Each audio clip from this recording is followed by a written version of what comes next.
শবে কদরের রাতের নামাজের কি নিয়ম? কয় রাকাত পড়বেন? প্রথম রাকাতে কোন সূরা পড়বেন, কতবার পড়বেন? দ্বিতীয় রাকাতে কোন সূরা পড়বেন, কত রাকাত পড়বেন? জানা আছে তো আপনাদের? জানা নাই? একজনও জানেন না? ইন্না লিল্লাহি ওয়া ইন্না ইলাইহি রাজিউন। হাজার হাজার মানুষের বিশাল সমাবেশ, আপনারা একজনও শবে কদর নামাজের নিয়ম জানেন না? এটা খুব খারাপ কথা ভাই, নিয়ম তো জানতে হবে। আচ্ছা আমি বলে দিচ্ছি, শবে কদরের নামাজের নিয়ম হলো অন্য যে কোনো নামাজ যেভাবে পড়েন শবে কদরের নামাজও একইভাবে পড়বেন। এগুলো শবে কদর নামাজের নিয়ম।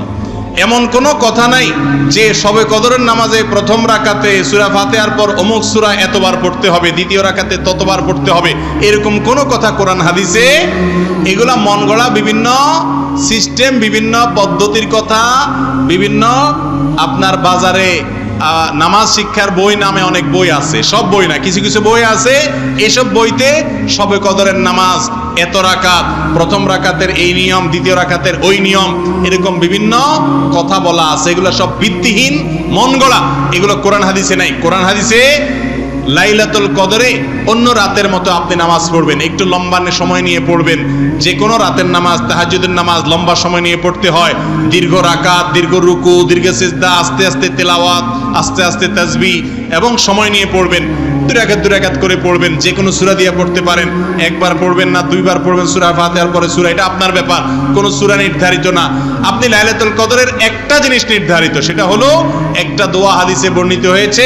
আম্মা জানা আয়েশা রাদিয়াল্লাহু তাআলা আনহাকে নবী করিম সাল্লাল্লাহু আলাইহি ওয়াসাল্লাম শিক্ষা দিয়েছেন, তুমি যদি লাইলাতুল কদর পাও তাহলে দোয়া করবা। কি দোয়া? আল্লাহুম্মা ইন্নাকা আফুউন তুহিব্বুল আফওয়া ফাআফু আন্নী। আল্লাহ আপনি ক্ষমাশীল, ক্ষমা করতে ভালোবাসেন, অতএব আমাকে ক্ষমা করে দেন। ক্ষমা করতে ভালোবাসেন, অতএব আমাকে ক্ষমা করে দেন। এই দোয়া পড়বেন লাইলাতুল কদরে। এছাড়া আল্লাহর কাছে যে কোনো দোয়া করবেন, দুই রাকাত করে নামাজ যতটুকু পারেন তৌফিকুল্লাহ পড়বেন। কোনো সূরা কেরাত নিয়ম নির্ধারিত নাই। সারা রাত আপনি দোয়া করবেন, ইবাদতই করবেন। আর এই শবে কদর পাওয়ার জন্য, শবে কদরের ইবাদতের আশায় রমজানের শেষ 10 রাতের সবগুলোতে, বিশেষ করে বেজরগুলোতে বেশি বেশি করে করবেন। শুধু 27 তারিখকেই করবেন, অন্যগুলোতে ঘুমাবেন। এটা সুন্নাহ সম্মত লাইলাতুল কদরের তালাশ নয়।